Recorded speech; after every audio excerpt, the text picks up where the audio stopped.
Welcome back. Well, for the week ended the 15th of August, the summary activities on AFEX Commodity Exchange sees a drop in total turnover as well as the volume of trade. We have Omotola Akongbe joining us from our Abuja studio. She's a market data and research analyst at AFEX, joining us now to give us the details. Hi, Omotola. Good morning. So what's the details for the week ended the 15th of August? Hi, good morning. It's a pleasure to be here again today. So during the trading week, we saw a decline of 39.29% in our total turnover from 1.3 billion to 0.79 billion. We also saw a decline of 12.91% decline. We also saw a decline of 12.91% in our total volume traded. Our total volume traded on the exchange declined from 3 million contracts to 2.8 million contracts. However, our number of deals increased by 2.24%, moving from 268 deals to 274 deals.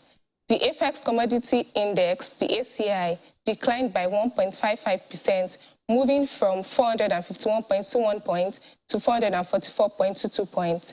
Our AFEX Export Index, the AEI, increased by 2.44%, moving from 190.65 points to 195.29 points. Across our volumes traded, we saw an increase in the volume of paddy rice, soybean, cashew, and sesame traded. But paddy rice made up the largest volume traded on the exchange, constituting 58% of the total volume traded. Our price, we saw an increase in the price of sesame by 5.26% to close the trading week at 800 naira per kilogram. We saw a decline, however, a second consecutive decline in the price of maize by 4.12% to close the trading week at 200.57 naira per kilogram. We also saw a second week consecutive decline in the price of soybean, declining by 1.23% to close the trading week as 400 naira.31 naira. For more information about our commodities, kindly visit at africanexchange.com, and to join our trading platform, kindly download our app on the Play Store or iOS Store, ComX. Thank you. All right, Omotola, thank you so much for that detail. Still staying with AFEX now. Yeah.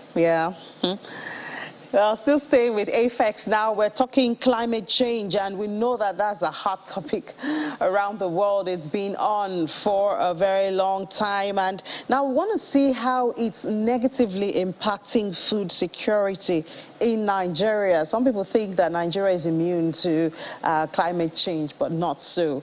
So flooding in particular regions threatened crop yields in recent years and has widened the demand-supply gap in key commodities. AFEX is concerned about this, but let's see what they're saying about some viable interventions that could safeguard food security in the face of the threat of climate change. We have to discuss that. Joining us virtually, Nathaniel Itim. He's the fund manager, Food Security Fund with AFEX. Good morning, Nathaniel. Good to have you on the show. Good morning, Nini. Good to be here. Good morning, Nigeria. Good morning. So what's currently going on when we talk about climate changes, both locally and internationally, especially as it affects food security? Thanks, Nini. As you rightly mentioned, climate change has been a burning issue, at least for the past 4 to 5 years, especially in the lingo of some Nigerians.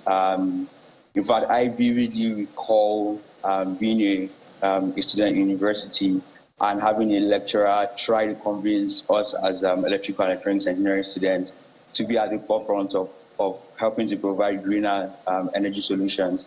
And at the time, I recall that I was sort of on the fence in terms of the climate change effect in Nigeria, because at the time, what we would hear was just flooding in some location, but not really widespread, at least not in the way we have seen in the past 3 to 4 years. But a decade from this conversation that I had in university to now, the effect is even more widespread. I'll use an example of some projects that we financed this year.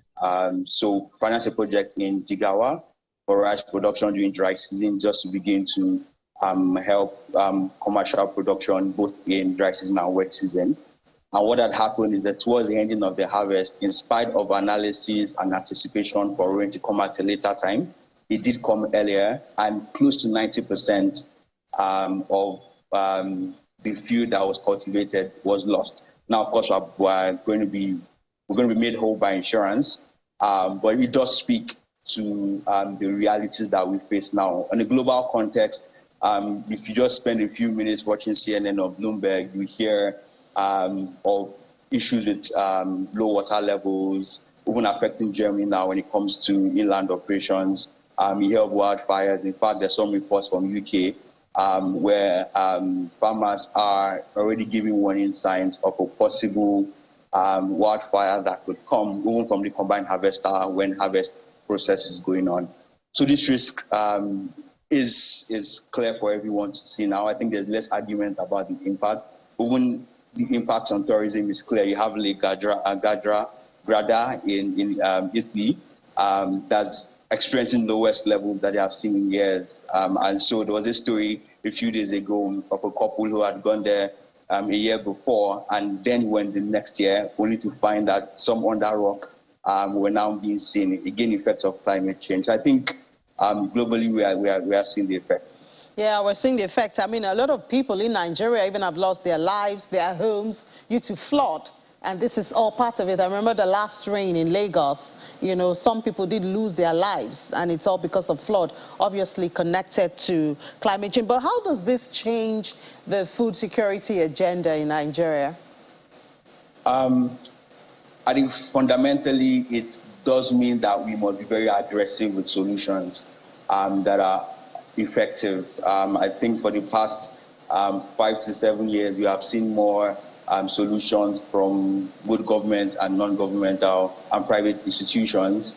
And while we may argue for the effectiveness of some of these solutions, there are benefits from these solutions, but those solutions must certainly be more effective, because what climate change has done is to, so to speak, reduce the time that is necessary for a level of success when it comes to commercial production, speaking to both livestock as well as crop production. Just taking a look at the Global Food Security Index that was used in 2021, we were 97 out of 113 countries.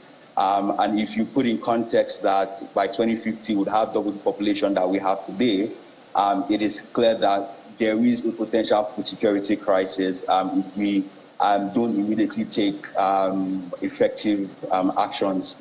Just so that we're on the same page, because sometimes when you hear people discuss food security, especially in Nigeria, there's just that focus on food availability and not so much around food affordability, which is part of the dimensions of food security. Also, there are dimensions around stability, meaning when we do have shocks like what we had in the pandemic period, which we're still in, or we have such shocks, or even the economic shocks that we have as a result of imported inflation, or as a result of the war in Russia and Ukraine, you must have populations and households that are able to withstand or be more resilient during those shocks. All of these are dimensions of food security that, quite frankly, we still have a lot. We still have a lot to do. Yeah, well, what would you say would be some of those first steps to this a lot you're talking about to support food security in the country in the face of all of this? I think that one of the first steps is a lot of collaboration that needs to happen. Just taking the ABP program that the CBN has implemented for some years now, a lot of data has been generated amongst different partners. What certainly is happening is a lot of collaboration to share this data, to assess the potential, for lack of a better word, limited success that was experienced. Just examine the reasons behind limited success, and then fix them either in the next ABP iterations or whatever solutions that would be introduced. So I would say two things fundamentally. So innovation and then collaboration needs to be done.